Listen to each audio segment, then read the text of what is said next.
우리가 하나님을 믿고 새 생명을 얻었다고 하는 것은 말 그대로 우리가 일반적으로 생각하고 있는 이 육신의 생명이 아니라 새로운 생명, 새로운 삶, 그러니까 세상의 사람들이 살아가는 삶의 의식이나 의미나 목적이나 이것과는 전혀 다른 새로운 비전이 생겼다는 얘기겠죠. 그래서 이제는 삶의 목적이 다르고, 삶의 목적이 다르니까 방식도 다르고 전혀 다른 삶을 살아가게 되는 것입니다. 자, 그렇다고 한다면 가장 중요한 것이, 이전에 우리가 가지고 있던 삶이라는 것은 언제나 나 중심의 삶을 살아왔습니다.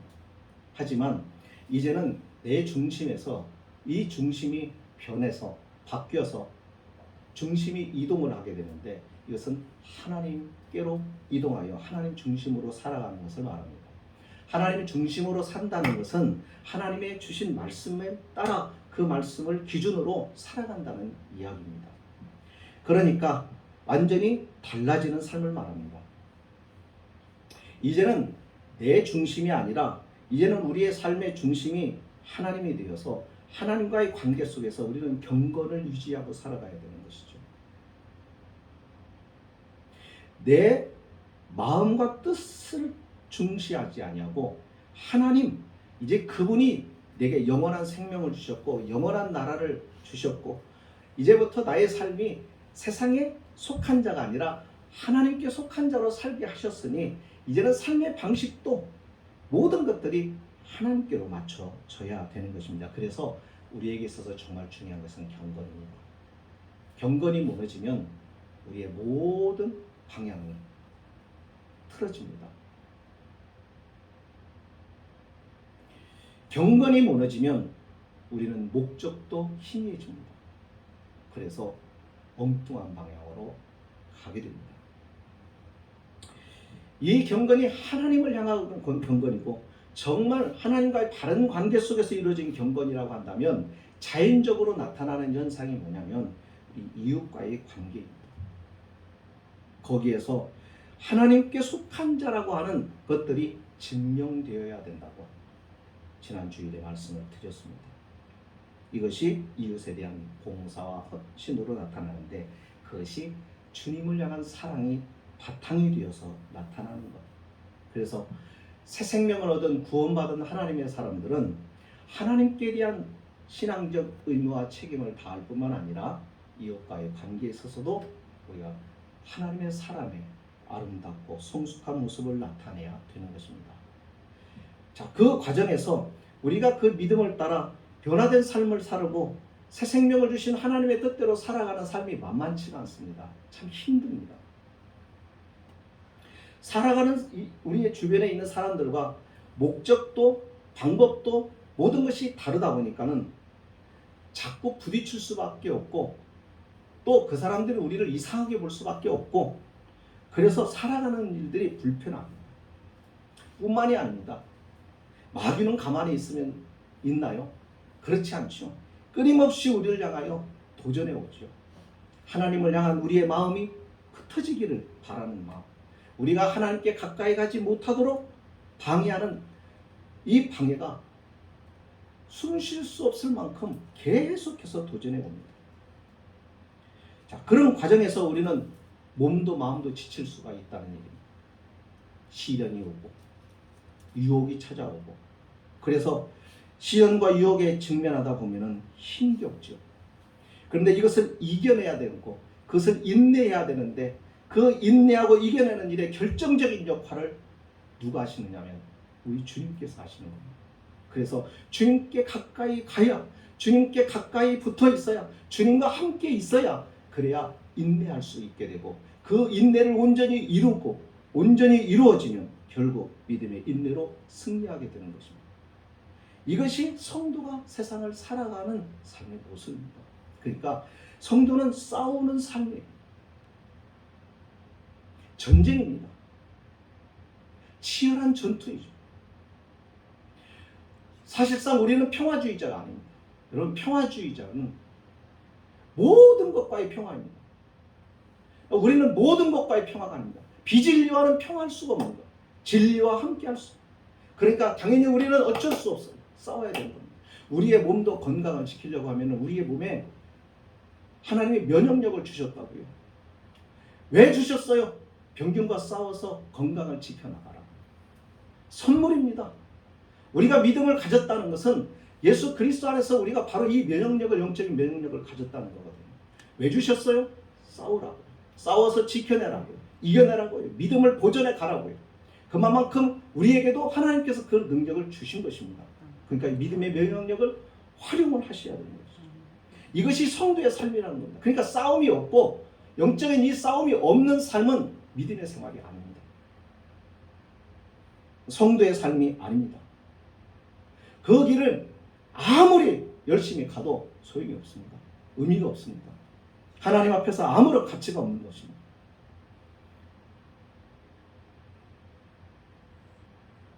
야고보는 2장에서 믿음의 구체적인 실천적 사례들을 소개하기 시작합니다. 그 중에서도 오늘은 교회 내에서 차별하고 있는 것들에 대한 말씀입니다. 교회는 그리스도의 몸입니다. 교회는 그리스도인들로 구성되어 있는 것이죠. 교회는 건물이 아니지 않습니까? 데살로니가 교회에 간판이 없습니다.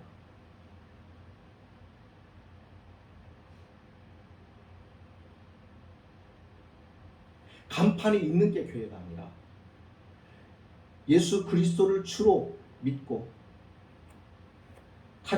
그리스도 안에서 영생함을 얻는 자들이 모여서 그 그리스도를 통하여 하나님을 향하고 하나님의 뜻과 말씀에 의지하여 살아가려고 하는 그런 공동체가 교회 아닙니까?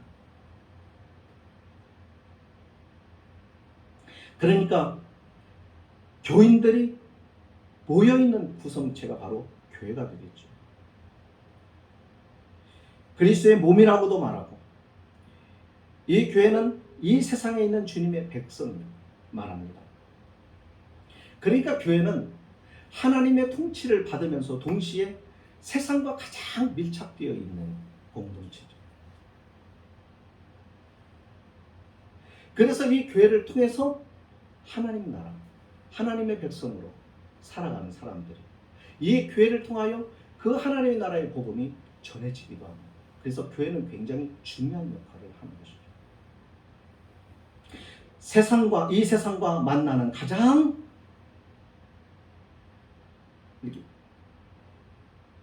수학에서는 교집합이라고 얘기를 하죠. 접촉점, 바로 그 접촉점이 교회입니다. 그러다 보니 이곳에 있는 성도들이 다 하늘에 속한 자로 구성이 되어 있지만은 그러나 그 모습들을 보면은 세상에 너무나도 익숙해져 있고 길들여져 있던 자의 모습을 보일 때가 참 많습니다. 왜냐하면 교회에 구성하고 있는 성도들은 하늘나라에서 온 천사들이 아니라 세상에서부터 온 사람들이기 때문입니다.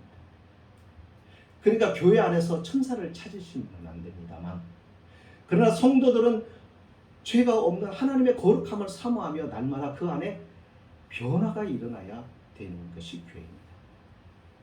말씀 앞에서 깨어지고 부서지면서 바뀌어져가는 삶이 있어야 됩니다. 신앙의 열정과 열심이 우리가 살고 있는 이 세상에서 믿음을 지켜낼 수 있는 능력이 될 수 있도록 그렇게 하며 교회를 통하여서 그 능력을 갖춰가며 살아가야 하는 것, 그것이 바로 교회죠. 그래서 교회 안에는 많은 도전과 시험들이 있습니다. 그 도전과 시험들이 뭘 의미하냐면 오늘 하나님의 백성으로 우리가 살아가면서 이 세상에서 부딪히는 것보다는 교회 안에서 성도들 안에서 그것을 통해서 우리로 하여금 우리의 믿음을 테스트하고 그걸 통해서 훈련하고 그래서 우리로 하여금 성숙하게 만들려고 하는 것들입니다.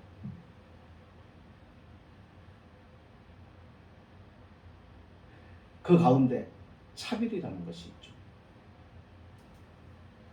우리는 사람을 똑같이 대우하는 것을 잘 못합니다. 익숙치가 않아요. 그래서 언제나 내 중심으로 사람을 판단하고 그리고 그 판단에 의해서 그 사람을 평가하고 그 평가를 통해서 정죄하기도 합니다.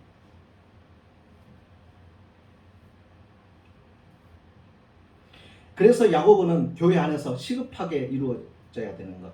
그리고 좀 우리가 가장 먼저 신경 써야 될 게 뭐냐면 교회라고 하는 이 공동체 안에 수많은 사람들이 오고 모이고 다양한 사람들이 모이게 되고 다양한 삶에서 오는 사람들이기 때문에 거기에서 문제가 발생하는데 그게 뭐냐면 모두가 다 자기의 시각과 관점을 가지고 사람들을 바라보다 보니까 자신도 모르게 그 자신의 중심으로 판단 속에서 차별을 하게 되더라는 것이죠.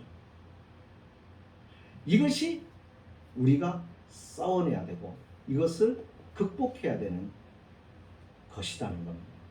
교회가 해야 하는 가장 중요한 일 중에 먼저 해야 될 것 중에 하나가 그거라는 것입니다. 그래서 1절에서 말합니다. 내 형제들아 영광의 주 곧 우리 주 예수 그리스도에 대한 믿음을 너희가 가졌으니 너희가 그리스도에 대한 믿음을 가졌으니 믿음을 가진 너희가 어떠한 사람을 차별하여 대하지 마. 다른 사람들은 차별할 수 있다는 것입니다.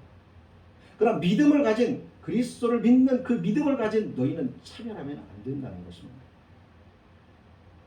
이게 다르다는 것이죠. 그러면서 야고보가 말하기를 우리는 다 형제들이라는 것입니다. 우리는 다 자매들이라는 것이죠. 한 아버지 하나님을 섬기는 그 하나님의 자녀들이라고 하는 것입니다. 이것이 우리가 갖는 정체성입니다. 그런 형제들은 우리가 하는 일들이 뭐냐면 하나님의 말씀과 성령의 가르침을 받는 사람들입니다. 그래서 우리를 성도라고 부릅니다. 구별된 자. 우리는 주님에 대한 사랑으로 살아가는 함께하는 형제들이라 이렇게 말씀하고 있는 겁니다. 더 나아가서 우리는 값없이 하나님으로부터 은혜를 입은 자들이라는 것입니다. 값없이 은혜를 입은 자. 그러니까 우리는 판단할 자격이 없고 우리는 정죄할 자격도 없고 우리는 사람을 평가할 자격도 없다라는 얘기입니다. 차별을 하면 그러니까 더더욱 안 된다는 것이죠.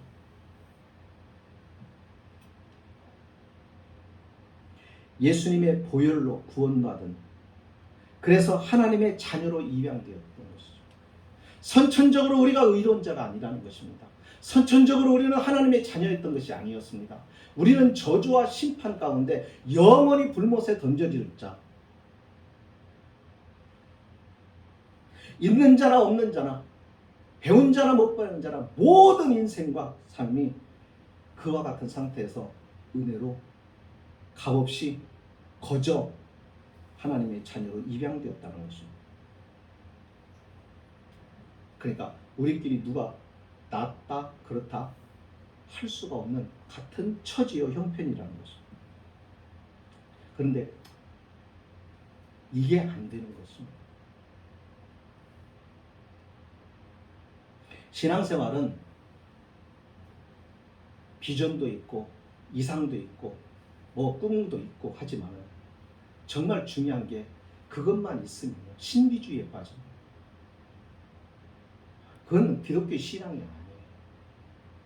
우리는 그것을 우리의 삶의 목적이나 우리의 방향을 정해놓고 그리고 우리는 이 현실 속에서 우리의 주어진 이 세상에서 죄와 싸우고 수많은 도전과 싸우면서 그것을 지켜내고 그것을 하나님께 순종하고 복종시키는 일을 하는 그게 바로 우리들의 해야 할 몫이고 믿음을 가진 우리들의 모습이어야 하는 것입니다.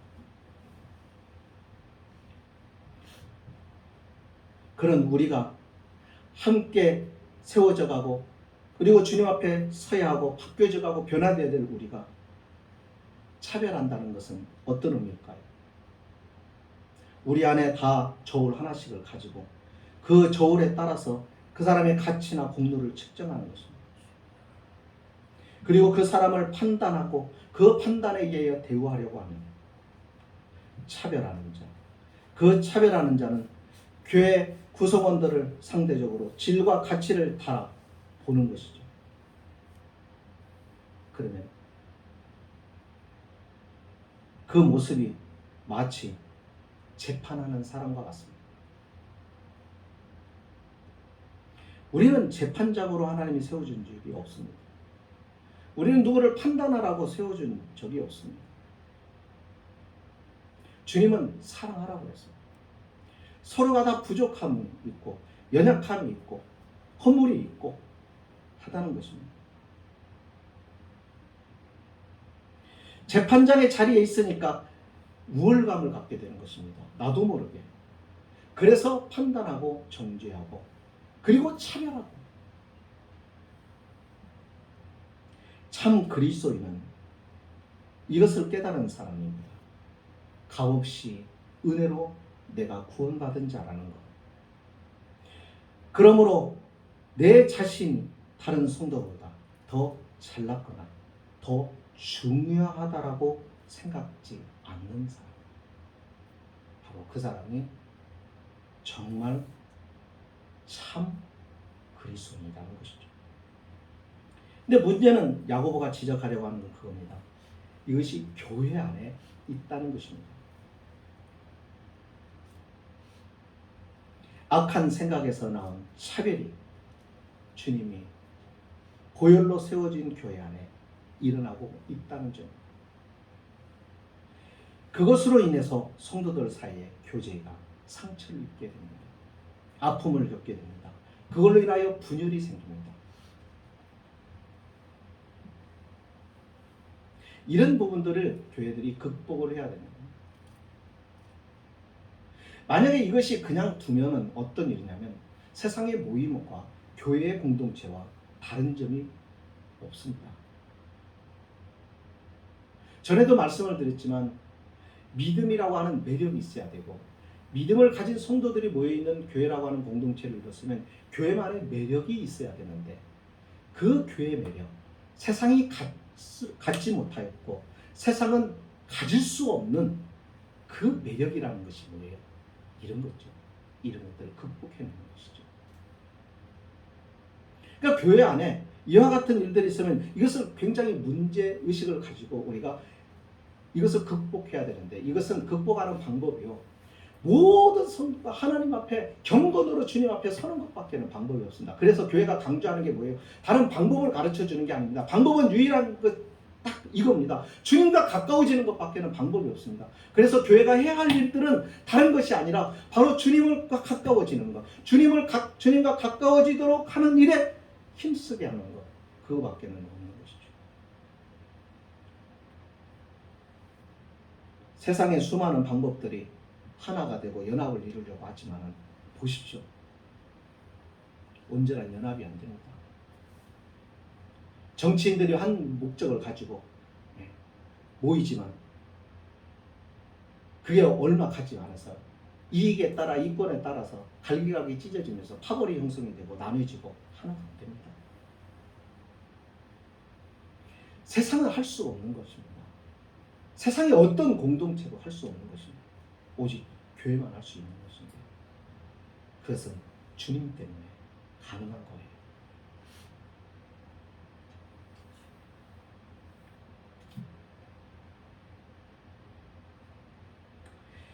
여기 보면 특정한 인물을 골라서 특별 대우하는 모습을 보입니다. 여기 좋은 자리에 앉으소서. 조금 있는 사람이죠. 세상적으로 사람들에게 특별히 부러움의 대상이 되는 사람들이 있을 것입니다. 제가 요즘에 수요일 날 이렇게 말씀을 요한복음을 하다가 발견한 것 중에 하나가 니고데모라고 하는 사람이 나오고 그 다음에 사마리아 여인이 나와요. 요한복음 초반부에 이렇게 두 인물이 소개가 되는데 왜 요한은 이 두 인물을 이렇게 비교해놨을까? 왜 같이 이렇게 올려놨을까? 보니까요. 너무 대주적인 사람들이에요. 니고데모는 너무 많이 가졌고 세상의 지위도 높고 남자이고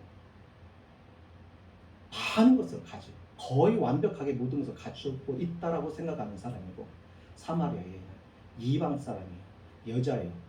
그리고 남편을 열었던 인식이 좋지 않은 사람으로 이렇게 비교를 해놨는데요. 그 이유가 뭐냐면 가진 자나 그렇지 못한 자나 사회적 지위가 있는 자나 없는 자나 다 모두가 다 주님이 필요로 하는 사람이에요. 주님이 있어야만 되는 사람들이라는 것입니다. 주님이 아니면은 있다고 해도 또 없는 사람도 아무 그 인생에 의미가 없다는 얘기죠. 그러니까 거기서도 뭘 말하냐면 누구나 주님 안에서 평등하다는 것이죠. 프란시스 쉐퍼가 기독교 사상가죠.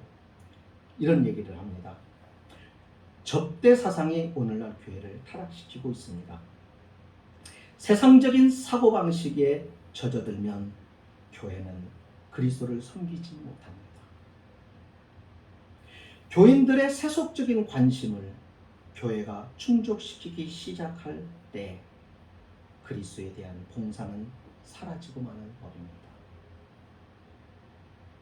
의미 있는 말입니다. 세상적인 사고방식이 젖어들면, 교회가 세상적인 사고방식에 젖어들면 이것을 우리는 세속화라고 말합니다.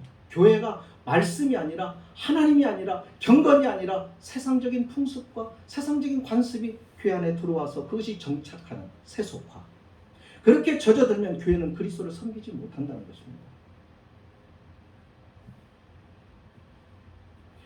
이렇게 해서 교인들이 세속에 관심을 갖고 그 관심을 교회가 충족시켜 주려고 하게 됐다 보면은 어떤 일이 벌어집니까?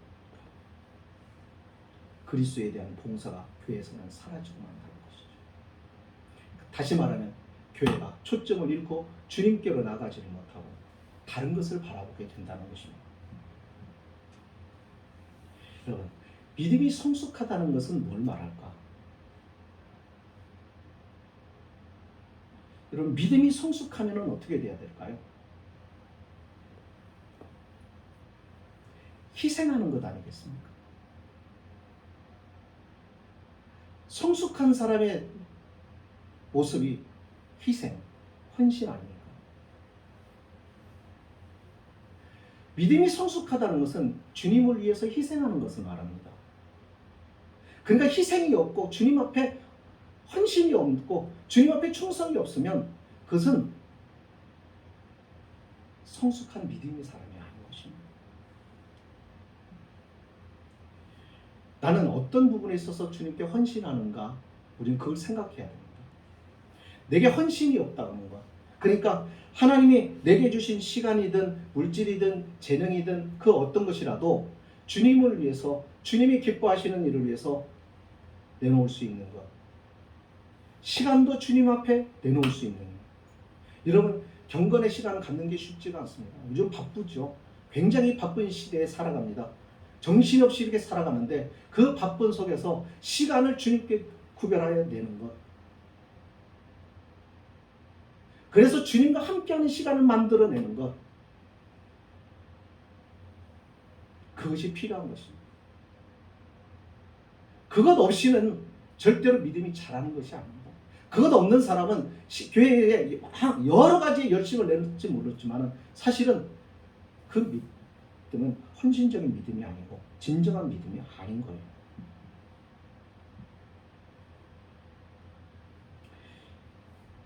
예수님은 십자가로 나아가시기 전에 교회들이 서로 연합하기를 위해서 기도하셨습니다.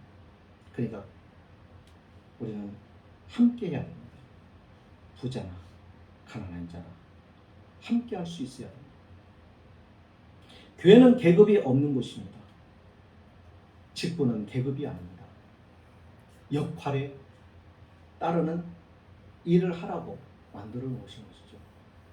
그런데 오늘 언젠가부터 우리는 계급 사회처럼 생각을 해버린 겁니다.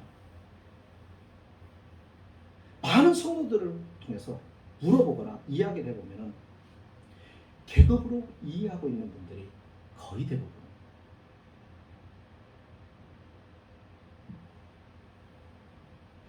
그래서 자꾸 신분 상승으로 여겨지죠. 그렇지 않습니다. 우리의 헌법에 보아도, 우리 장로교 헌법에 보아도 향존직이라고 권사, 장로, 안수집사, 이것은 뭐냐면 죽을 때까지 헌신하는 것입니다.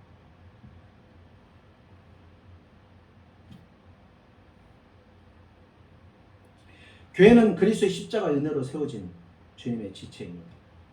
그래서 차별하는 자를 오늘 4절에서는 뭐라고 말하냐면 악한 생각으로 판단하는 자라고 말합니다.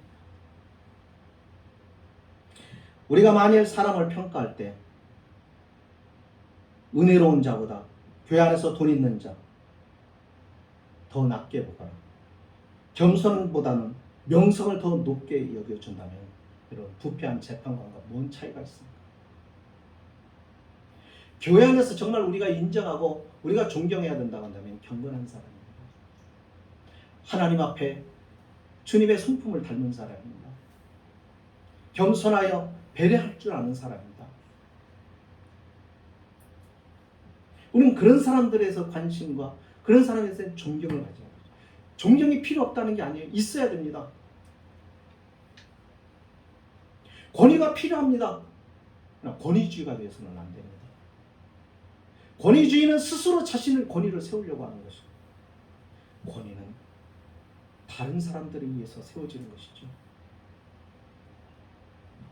오늘 우리가 그런 부분들을 잘 판단해야 된다는 것입니다. 차별대우는 왜 어리석은 것일까요? 그 이유는 우리들의 모든 행위가 다 거의 다 그렇습니다. 습관에서 온 것들이기 때문에. 다 습관에서 온 것들이에요. 대부분의 일들이 너무도 익숙하고 낯익은 것들이어서 별다른 신경을 쓰지 않아요. 우리 그렇지 않습니다. 교회에 오면서 이렇게 신경을 쓰는 분들이 많지 않습니다. 교제하면서 이렇게 신경을 쓰는 분들이 많지 않습니다. 우리는 교회 안에서 성도를 대할 때, 우리는 서로 대할 때 존중과 하나님께서 그에 대한 얼마나 사랑을 하셔서 하나님의 사랑으로 하나님이 불러주셨을까를 생각하고 그들을 대해야 되는데, 우리는 세상에서 사람을 대하고 우리가 직장의 동료들을 대하고 일반 사람들이 하는 것과 같은 똑같은 생각과 모습과 습관을 가지고 그렇게 살아갑니다.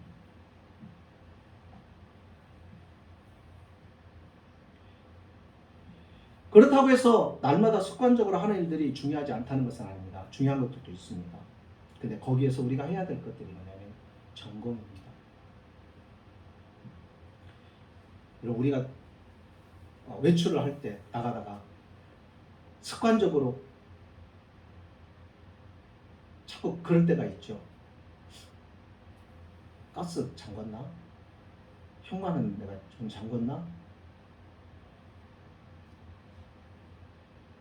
그때 가서 점검을 하는 거죠. 우리 신앙생활도 점검해야 됩니다. 익숙한 신앙생활일수록, 오래 믿은 사람일수록 우리가 믿고 있는 믿음에 대하여 점검이 필요합니다.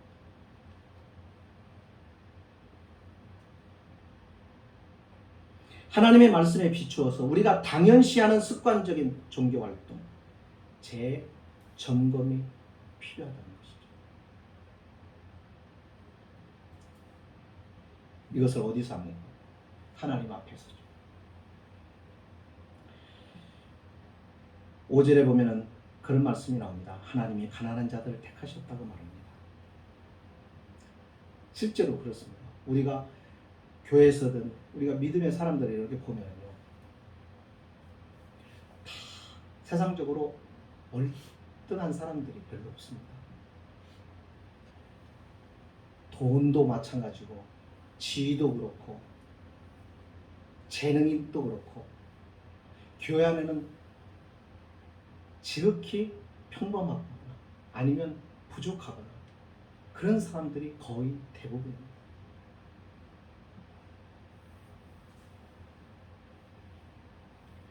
주님의 백성들이 거의가 다 세상에서 낮은 사람들이라는 것을 우리는 발견하게 됩니다. 그래서 주님께서도 가난한 자들에게 복음을 전파하셨던 것 같습니다. 물론 가난한 자라고 해서 다 경제적인 빈곤만을 말하는 것은 아닙니다. 영적인 빈곤한 사람들입니다. 그리스도의 몸인 교회가 가난한 자들을 차별하는 것은 주님을 모독하는 일이죠. 왜요? 주님이 그들을 택하셨는데 그 사람들을 천시 여기니까요. 그래서 우리는 조심해야 되고 서로에 대하여 우리는 주의해야 되는 것입니다. 이것이 주님 앞에 우리의 믿음 생활을 잘하는 것이고 여기서부터 우리가 시작이 되어야 되는 것이죠. 사람에 대하여 우리가 존중하고 사람에 대하여 귀하게 여기는 것이 우리에게 필요합니다. 6절에서 그런 말씀합니다. 반문을 하죠.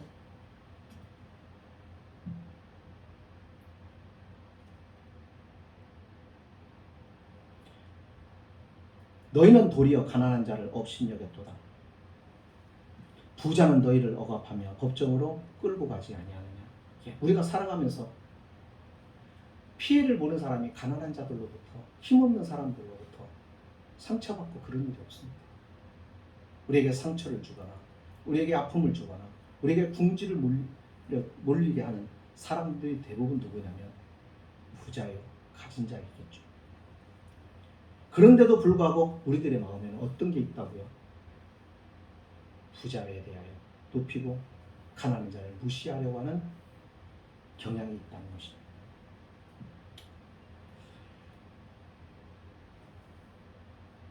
하지만 우리가 하나님의 관점에서 우리는 사람을 봐야 됩니다. 그게 뭐냐면 주님의 관점에서 보면은 모두가 다 어떤 사람이에요? 주님이 필요한 사람이에요. 니고데모도 사마리아 여인도 주님이 필요한 사람들. 가난하거나 부유한 것에 대해 무슨 미덕과 악덕이 있는 것이 아닙니다. 가난하다고 해서 더 잘 믿는 것도 아닙니다. 부자라고 해서 더 잘 못 믿는 것도 아니에요. 복음은 정말로 어떤 사람에게 전파되느냐면 필요로 하는 자, 목말라 하는 자. 복음은 필요로 하는 사람에게 흘러 들어가게 되어 있습니다. 스스로 만족하거나 또한 자신이 만족한다고 여기는 그런 사람, 영적인 필요를 인정하지 않는 잘난 사람들에게는 복음이 무의미합니다. 그래서 하나님은 세상에 약한 것들을 은혜로 택하여 강한 자들을 당황케 하신 것입니다. 그래서 우리가 가난한 자, 힘없는 사람, 하나님의 교회는 그들을 무시하면 안 된다는 것이죠. 말씀을 마칩니다. 구원이라고 하는 것은 오직 은혜로 주어지는 것이고 부자와 가난한 자 다 같이 구속하는 것이 구원입니다. 많은 가난한 사람들이 자기들의 죄로 죽습니다. 반면에 부유한 자들 중에는 하나님의 은혜로 구원의 대열에 들어오는 자도 있습니다. 아리마다 요셉처럼. 이처럼 복음은 개인의 경제적 수준이나 상관없이 죄인들을 향한 하나님의 값없는 은혜의 부르심이죠. 그러므로 우리는 그 하나님이 복음이 누구에게나 공평하듯이 가난한 자나 그러나 부자나 누구에게나 똑같은 것처럼 우리는 그런 마음, 그런 중심, 그런 모습으로 우리는 서로를 대해야 된다는 것입니다.